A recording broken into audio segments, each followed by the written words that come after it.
Moment. We are here in Raqqa. Katapos lang ng 4 na games. Ang gulo ng mga Saudi. So yun, yung mga kasamahan ko ay nagpa-play.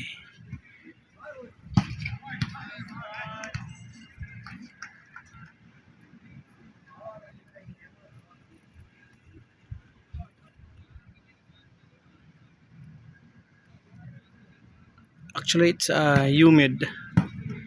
Pero kailangan magkapawis dahil sa lumalaki ang tiyan.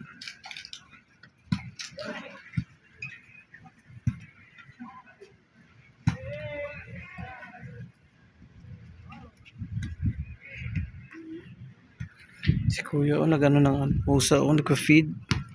O diba, ang bait-bait naman ni Kuya. Yan, pinapakain niya mga pusa dito.